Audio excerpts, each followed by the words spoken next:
తెలుగు వారి number 1 choice Telugu matrimony. అదరగొట్టే కారం రంగు రుచి ఆచి కారం పొడి. జోగిని ఎలా ఇరికించాలో ఐడియా ఇచ్చిన సజ్జల. వివరాల్లోకి వెళ్ళినట్లయితే మాజీ మంత్రి జోగి రమేష్ నిన్న అరెస్ట్ అయిన సంగతి తెలిసిందే. అది కూడా కల్తీ మద్యానికి సంబంధించిన కేసులో. సో అయితే ఈరోజు మాజీ ప్రభుత్వ సలహాదారుడైనటువంటి సజ్జల రామకృష్ణారెడ్డి ప్రెస్ మీట్ పెట్టారు. ఇక ఆ ప్రెస్ మీట్లో పలు రకాలైన అంశాల గురించి మాట్లాడారు. రొటీన్గా మాట్లాడేవే. చంద్రబాబు నాయుడుకి అసలు పరిపాలనే తెలియట్లేదు, అసలు పరిపాలన ఎలా చేయాలో తెలియదు, కావాలని అంతా రాజకీయ కక్ష ధోరణితో వ్యవహరిస్తున్నారు. సో ప్రధానంగా 2024 జూన్లో ఎప్పుడైతే కూడా ప్రభుత్వం ఏర్పడిందో అప్పటి నుంచి కూడా నిరంకుశ పాలన అధికారంలో ఉంది అని చెప్పేసి ఆయన మాట్లాడుతూ ఉన్నారు. సరే, ఇక వాళ్ళు రాజకీయపరమైన అంశాలు కాబట్టి ఆ రకంగా మాట్లాడటంలో ఇక సరే తప్పులేదు, అది ప్రజలు అర్థం చేసుకుంటారు.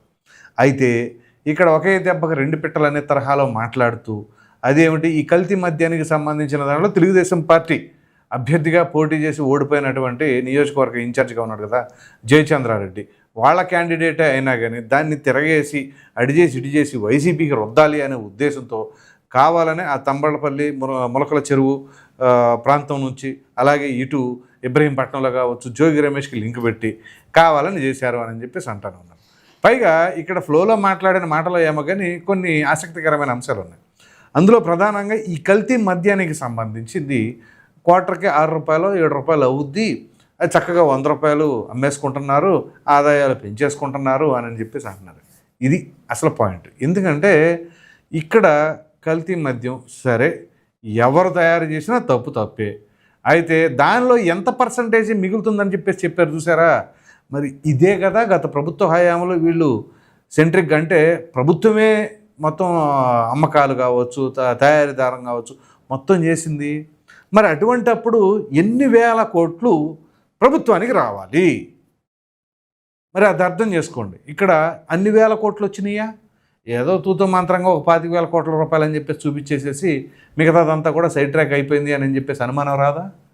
ఒక క్వార్టర్ మీదే అంతంత ఆదాయం ఉంది అంటే అసలు ఎన్ని వేల లీటర్ల మద్యాన్ని తయారు చేశారు, ఎన్ని బాటిళ్ళు, ఎన్ని కేసులు, అవి ఎన్ని సంవత్సరాలు, అది ఆ రకంగా చేశారు. పోనీ ధరలు ఏమైనా సరే అది 100 రూపాయల ధర కాదు, 200 రూపాయలు. మరి అటువంటిప్పుడు ఇంకా ఎంత లాభం వచ్చి ఉంటుంది? ఇప్పుడు నేను 100 రూపాయల లెక్కలకే అంత చెబితే అదే 200 రూపాయలకి అమ్మిన వాళ్ళు మరి ఏం చేయాలి? అప్పుడు ఎంత ఆదాయం దోచేశారని అనుకోవాలి. ఇది ఒకటి. ఇక తర్వాత జోగి రమేష్కి సంబంధించిన అంశంలో ఆయన ఎక్కడ కూడా ఎటువంటివి పాల్పడలేదు. ఈ అద్దెపల్లి జనార్దన్ అనే వ్యక్తి ఆఫ్రికా నుంచి వచ్చేటప్పుడు ఈ ఎయిర్పోర్ట్లోనే ఆయన స్వాధీనంలో పరుచుకున్నప్పుడు ఏ షర్టుతో అయితే ఉన్నాడో ఈయన కన్ఫెషన్ స్టేట్మెంటు లేదా ఆ వాంగ్మూలం అనేది కూడా అదే షర్టుతో ఉంచారు. సో కావాలని ఇచ్చారు, కనీసం షర్ట్ కూడా చేంజ్ చేయలేదు అని చెప్పేసి కొన్ని లాజిక్లు చెప్పారు. ఆ లాజిక్లు ఏంటో ఆ మ్యాజిక్లు ఏంటో కోర్టు నిర్ణయిస్తుంది. సో ఈ ప్రకారంగా మాట్లాడుతూ ఇంకా ఆసక్తికరమైన అంశం మాట్లాడారు. అది ఏమిటి అంటే ఇప్పుడు జోగి రమేష్ ఇంట్లో ఉన్నటువంటి కంప్యూటర్సు, హార్డ్ డిస్క్లు, ల్యాప్టాప్లు, పెన్ డ్రైవ్లు ఇవన్నీ కూడా కలెక్ట్ చేసింది సిట్. అది చేసిన క్రమంలో సో ఇప్పుడు ఈయన సజ్జల రామకృష్ణారెడ్డి దాని గురించి ఏం మాట్లాడారో ఒకసారి మీరే వినండి. నా గట్టి అనుమానం ఇప్పుడు జోగి రమేష్లో నిన్న ఆయన అరెస్ట్ చేశారు. ఆ ఇంట్లోకి పోయి సోదాలు చేశారు. వాళ్ళ తమ్ముడి ఇంట్లో ఆయన ఇంట్లో సోదాలు చేశారట.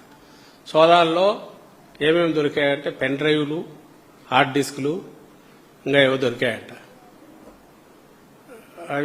అవి దొరుకుతాయా లేకపోతే వీళ్ళు దొరికినవని చెప్పిన వాటిలో వేరే వచ్చి ఏదైనా పెట్టినా కూడా ఆశ్చర్యపోవాల్సిన అసలు. ఒకప్పుడు నక్సలైట్లను చంపాలని, నక్సలైట్ల పేరుతో చంపాలనుకున్నప్పుడు ఎట్లయితే క్రూడ్గా చంపి ఆ పక్కన తుప్పు పట్టిన తుపాకీ ఒకటి పెట్టేవాళ్ళు, అలాగే ఇంట్లో సాహిత్యం దొరికిందని చెప్పి ఇంత కట్ట తెచ్చి వీళ్ళే ప్రింట్ చేసి పెట్టుకుంటారు, అక్కడ పెట్టేసి తెచ్చేవాళ్ళు. సిస్టమైజ్డ్ ఇది జరిగినప్పుడు ఇట్లా జరుగుతుంది. ఇప్పుడు అది జరుగుతుంది. ఇంట్లోకి వస్తారు, నీకే వీళ్ళకు ఈ పోలీసులకు ఏ ఆధారాలు కావాలనో, ఈ సిట్టుకో స్టాండ్కో ఏ ఆధారాలు కావాలనో అవే ఆడ ఉంటాయి. వాటిని రేపు వచ్చేసి మళ్ళీ ప్రొడ్యూస్ చేసినా ఆశ్చర్యపోవాల్సిన అవసరం. అది ఈరోజు జరుగుతున్న order of the day, sad state of affairs in the state. దీనికి జోగి రమేష్ నిన్న ఆయన్ను గురయ్యాడు ఇలాంటి వీళ్ళ వేధింపుల్లో, పీక్కు చేరిన పరాకాష్ఠకు చేరిన వీళ్ళ వేధింపులకు.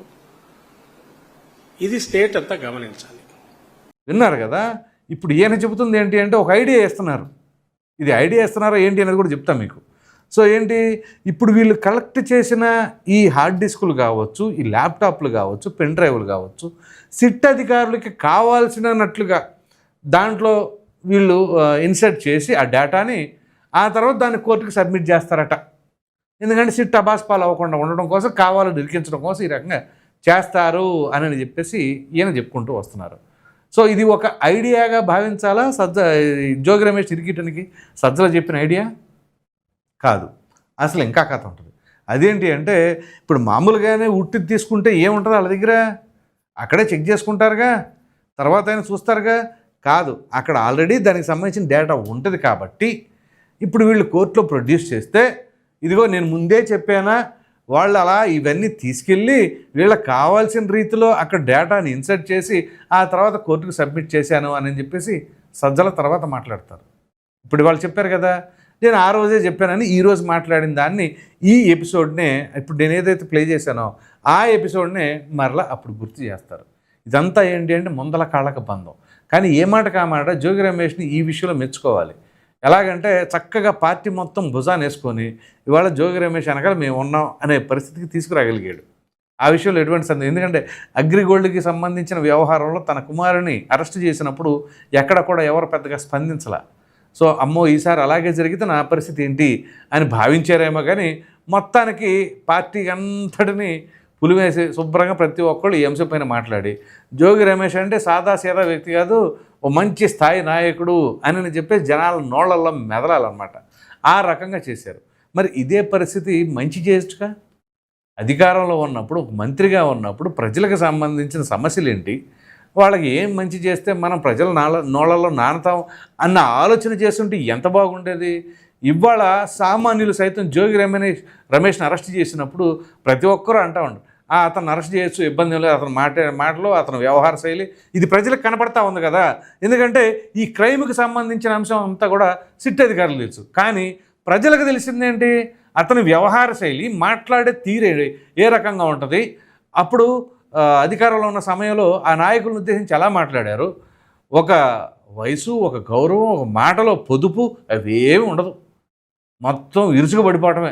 అందులో అరే అనొచ్చు, తురే అనొచ్చు, వాడు వీడు ఎవడో, కుక్కలో గెక్కలో అనే భాషలన్నీ మాట్లాడి ఇవాళ తన సతీమణి రోధిస్తూ ఉంది. సరే తప్పులేదు, తన భర్త అరెస్ట్ అయ్యాడు కాబట్టి బాధపడతారనుకోవచ్చు. కానీ ఇదే భర్త అప్పుడు ఆ రకంగా మాట్లాడిన సమయంలో ఏ రోజైనా సరే తన భార్య అతన్ని ఖండించిందా? ఖండిస్తే అప్పుడు నా భార్య ఖండించింది, నా భార్య ఎప్పుడు ఒప్పుకోదు అని చెప్పేసి చెప్పాలి కదా. సో అప్పుడేమో ఎక్కడా ఖండించలా. ఇవాళ మీడియా ముఖంగా వచ్చేసి సరే తన భర్త గురించి బాధపడతా ఉంది, వేదన చెందుతూ ఉంది, కావాలని టార్గెటెడ్గా మాట్లాడుతుంది. మళ్ళీ at the same time Jogi Ramesh ఏదైతే ఆ స్లోగన్ తీసుకుంటారో బీసీ అనే నినాదం, అది కూడా తన భార్య మరలా వాడేసింది. మేము బీసీలం కదా అని చెప్పి. మీరు బీసీలే, మరి బీసీలు అన్నప్పుడు ఏ రకంగా వెళ్ళి దాడులు చేశారు, ఏ రకంగా ఎవరిని పడితే వాళ్ళని ఇష్టారీతిగా మాట్లాడారు. అప్పుడు గుర్తుకురాని కులం అరెస్ట్ కాబడేసరికి ఇప్పుడు గుర్తొచ్చేసింది. సో అట్లా ఉంటుంది అనమాట. సో ఎక్కడికక్కడ సెంటిమెంట్లు, ఎమోషన్స్ ఇవన్నీ పండిస్తే కుదరదు. అక్కడ నేరం జరిగినప్పుడు నేరం జరిగిందా లేదా అని మీరు కోర్టుల మీద నమ్మకం ఉందంటున్నారుగా, కోర్టులు నిర్ధారిస్తాయి కదా. ఇప్పుడు సాక్ష్యాధారాలు కనుక సిట్ అధికారులు సరైనవి ప్రవేశపెట్టకపోతే కోర్టు చివాట్లు పెట్టింది సిట్ని. ఆ తలవంపులు ఎవరికి? ప్రభుత్వానికి కాదా? సో ఇప్పుడు ముందుగానే వీళ్ళు ఏం చేస్తున్నారు, వీళ్ళు కొంచెం బాగా తెలివిగల వాళ్ళు కదా. సో ఏంటి అంటే ఆ హార్డ్ డిస్కుల్లోనూ, ఆ పెన్ డ్రైవ్ల్లోనూ వీళ్ళకి కావాల్సిన వచ్చినట్లుగా అంటే ఎట్లా చేపిస్తారు? అది జగన్మోహన్ రెడ్డి గారు చెప్పారు చూసారా, ఆ డేటా తీసుకొచ్చేసి కొంచెం బ్రెయిన్ అప్లై చేస్తే ఆర్టిఫిషియల్ ఇంటెలిజెన్స్ అయిద్ది అంటారే, ఆయన చెప్పినట్లుగా ఆ తరహాలో ఏమైనా చేసుకొస్తారా? మరి ఏంటో ఎలా మాట్లాడుతున్నారు. సో సజ్జల రామకృష్ణారెడ్డి మొత్తానికి చాలా కాలం తర్వాత ప్రెస్ మీట్ పెట్టారండోయ్. అది కూడా జోగి రమేష్కి సంబంధించిన అంశం. సో ఇప్పుడు ఈ జోగి రమేష్ అనే వ్యక్తి ఆల్రెడీ రిమాండ్ ఖైదీగా ఉన్నారు. సో రిమాండ్ పొడిగిస్తారు. ఈ రిమాండ్ పొడిగింపుల గురించి కూడా ఆయనే చెప్పాడు. సో వీళ్ళు తర్వాత కౌంటర్ దాఖలు చేయడానికి కొంత లేట్గా దాఖలు చేస్తారు. సో అలా డ్రాగ్ ఆన్ చేసుకుంటా ఆయన ఒక 50 రోజులు, 60 రోజులు, లేకపోతే 100 రోజులు ఆ జైల్లో మగ్గేలాగా చేస్తారు. ఇదంతా కూడా కుట్రపూరితంగానే చేస్తున్నారు. సో అసలు పరిపాలనే చేత కాదా అని అనుకుంటే అసమర్థ పాలన అని అంటానికి ఇక్కడ 2 రకాల మాటలు ఉన్నాయి. అసమర్థ పాలన అని చెప్పేసి అంటారు, ఆ తర్వాత అసమర్థ పాలన అని కాదు కావాలని కక్షపూరిత ధోరణితో వ్యవహరిస్తూ ఉన్నారు. ఆయన ఒక ఎత్తు, ఆయన కొడుకు ఒక ఎత్తు, నారా లోకేష్ కూడా రెడ్ బుక్ అంటాడు, అది అంటాడు, ఇది అంటాడు, రెడ్ బుక్లో భాగమే అని చెప్పి. రెడ్ బుక్లో భాగం అయితే 16 నెలలు 18 నెలల దాకా ఆగాల్సిన అవసరం ఏముంటుంది? ఇమీడియట్గా తీసుకెళ్ళిపోయి లోపల వేసేవాళ్ళుగా. సో ఇక్కడ మనం ఏం మాట్లాడినా సరే అవకాశం ఉన్నంత వరకు మాట్లాడుతూ ఉంటారు, అది వేరే విషయం. కానీ ప్రజలు అనేవాళ్ళు ఉన్నారు కదా, ప్రజాస్వామ్యంలో ప్రజలే అంతిమ న్యాయ నిర్ణేతలు.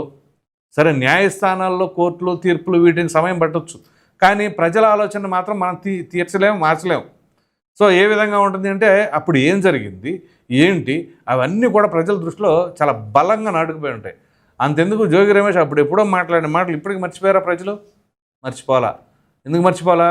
వాళ్ళ జ్ఞాపక శక్తి అంత గట్టిగా ఉంటుంది. సో ఇదే జగన్మోహన్ రెడ్డి ఇది అమ్మ ఒడి కార్యక్రమం కనుకుంటా, అప్పుడు పిల్లల దగ్గరికి వెళ్ళి భార్యల గురించి పెళ్ళాలు అని చెప్పేసి పెళ్ళిళ్ళ గురించి వాటి గురించి వీటి గురించి జాకిలు అని చెప్పేసి మాట్లాడి ఇప్పటికీ ప్రజలకు గుర్తున్నాయి. సో అంత షార్ట్ టైం మెమరీ ఎవరికి లేదు ప్రజలకు ప్రధానంగా. సో ప్రతి ఒక్కరూ ప్రతి ఒక్క అంశాన్ని తెరపైకి తీసుకొస్తూనే ఉంటారు. సో అంతెందుకు ఈ వీడియో చూస్తున్నా మీకు గుర్తులేదా జగన్మోహన్ రెడ్డి గారి హయాంలో జోగి రమేష్ ఏ రకంగా వ్యవహరించాడు అనేది? అది తెలిస్తే కామెంట్ సెక్షన్లో తెలియచేయండి. ఇదే జన సైనికులకు సంబంధించిన అంశంలో కూడా వాళ్ళని అరెస్టులు చేసి పెడన పోలీస్ స్టేషన్లో పెట్టి చాలా కొట్టించారు కదా, కొట్టించలేదప్పుడు. సో మరలా ఇవాళ గుర్తొచ్చేసారు అందరూ. వంగవీటి రంగా గారు గుర్తొచ్చేసారు, రాధారంగ మిత్రమండలి గుర్తొచ్చేసింది, అన్నీ గుర్తొచ్చేసింది. అంతెందుకు సజ్జల రామకృష్ణారెడ్డి కూడా వాళ్ళ ప్రెస్ మీట్లో ఎక్కడా కూడా కూటమి ప్రభుత్వం లేకపోతే చంద్రబాబు నాయుడు, పవన్ కళ్యాణ్, నారా లోకేష్ అనే మాట మాట్లాడుతూ బీజేపీ అనే మాట మాట్లాడతారు. కేవలం చంద్రబాబు అండ్ నారా లోకేష్ అని మాత్రమే మాట్లాడుతున్నారు. పవన్ కళ్యాణ్ గారి పేరు ఎత్తట్లా, అలాగే బీజేపీ నాయకుల పేర్లు ఎత్తట్లా. ఇక కేంద్రంలో అంటే సరే అసలు పొరపాటును కూడా నోరెత్తరు. పోనీ అంతెందుకు ఈ విషయం పైన కేంద్రానికి లేఖ రాయండి, ఇదిగో ఈ విధంగా కక్షపూరితంగా జరుగుతుందని రాస్తారా? రాయరు. మరి అప్పుడు బీజేపీ రాష్ట్ర అధ్యక్షురాలుగా ఉన్నప్పుడు పురంధేశ్వరి గారు ఈ లిక్కర్ మీద ల్యాబ్ రిపోర్ట్లు అవన్నీ కూడా తీసి లేఖ రాశారు కేంద్రానికే. సరే ఏం జరిగింది ఏంటి అవన్నీ తర్వాత అంశం, కానీ కేంద్రం దృష్టికి తీసుకువెళ్ళారు కదా. సో అదే తరహాలో మీరు కూడా తీసుకెళ్ళండి, ఇదిగో లిక్కర్ ఇట్లా చేస్తున్న ప్రభుత్వంలో అని చెప్పేసి రాయండి. పోనీ చేయరు. సో ఇవాళ వీళ్ళు మాట్లాడుతుంటే అవన్నీ కూడా వీళ్ళే చేశారు కదా, మొన్నటిదాకా కూడా అవి అప్పుడు గుర్తు రాలేదు ఇప్పుడు గుర్తొచ్చినాయి అని కూడా చాలామంది ప్రశ్నిస్తూ ఉన్నారు. సో మొత్తం మీద ఇక్కడ కనుక మనం క్లుప్తంగా చెప్పుకోవాల్సి వస్తే సజ్జల రామకృష్ణారెడ్డి ఏదో ఇప్పుడు జోగి రమేష్ కోసం ప్రెస్ మీట్ పెట్టాలి కాబట్టి పెట్టిన తర్వాత పెట్టిందే కాకుండా అనవసరంగా మళ్ళీ ఈ ఐడియాలన్నీ కూడా ప్రభుత్వానికి ఇచ్చినట్లుగా ఉంది. సరే ఈ ఐడియాలు ఇచ్చినా ఇకపోయినా అక్కడ నిజమైన సాక్ష్యాధారాలు ఉంటే ఖచ్చితంగా జోగి రమేష్ అనేవాడు మరి శిక్షార్హుడు అవుతాడు. ఒకవేళ ఇవన్నీ కూడా కుట్రపూరితంగా కక్షపూరితంగా సాక్ష్యాధారాలు ఏమీ లేవని కనుక కోర్టులో రుజువైందనుకోండి, ప్రభుత్వం అబాస్ పాలైపోద్ది. అలాగే ఈ పోలీస్ అధికారులు చీవాట్లు తింటారు. ఇది మొత్తానికి పరిస్థితి. ఈ వీడియో పైన ప్రధానంగా ఈ జోగి రమేష్ని ఎలా ఇరికించాలి అని చెప్పేసి సజ్జలు ఇచ్చిన ఐడియాల పైన మీ అభిప్రాయం, అలాగే జోగి రమేష్ వ్యవహార శైలి పైన కూడా ఖచ్చితంగా కామెంట్ సెక్షన్లో తెలియచేయండి. Thank you.